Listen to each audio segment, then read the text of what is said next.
अगर यहां कोई जिद करता रहा है तो वो तुम हो। मैं तो तुम्हारी गलतियों को ठीक कर रहा हूं। चाहता हूं बिना दुख उठाए तुम बदल जाओ। एक दिन समझ आ जाएंगी मेरी बातें तुम्हें।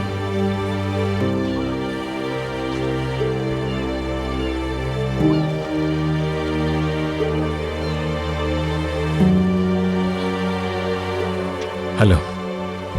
हाँ आ रहा हूँ, टिकट ले लिया है। जबरदस्त, बहुत आला। ठीक नहीं लग रहे तुम, क्या मसला हुआ है?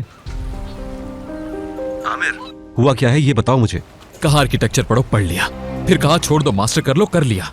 उसके बाद उनका हुक्म आया कि उनका बिजनेस ज्वाइन कर लूं और मैंने उनका ये हुक्म भी मान लिया। तुम तो सब जानते हो जफर। ओके समझ गया मैं। फिर से बाबा के साथ लड़ाई हुई है। यार इस दफा बात हद से ज्यादा बढ़ गई है जफर। ये मेरी जिंदगी है, मेरी, उनकी नहीं। फिर से वही शादी का मसला ना? जफर मैं कोई, देखो ऐसी लड़की से शादी कैसे कर लूं जिसे मैं बिल्कुल भी जानता तक नहीं हूं।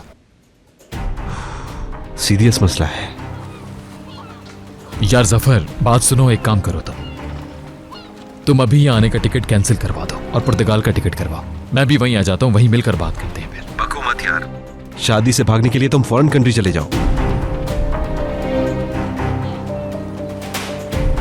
हाँ सही कह रहे हो, ऐसा करना भी ठीक नहीं होगा। यार मेरी जिंदगी में क्यों किसी का फैसला मानूं? क्यों, किस लिए? आमिर, तुम्हें बाबा की बात मान लेनी चाहिए।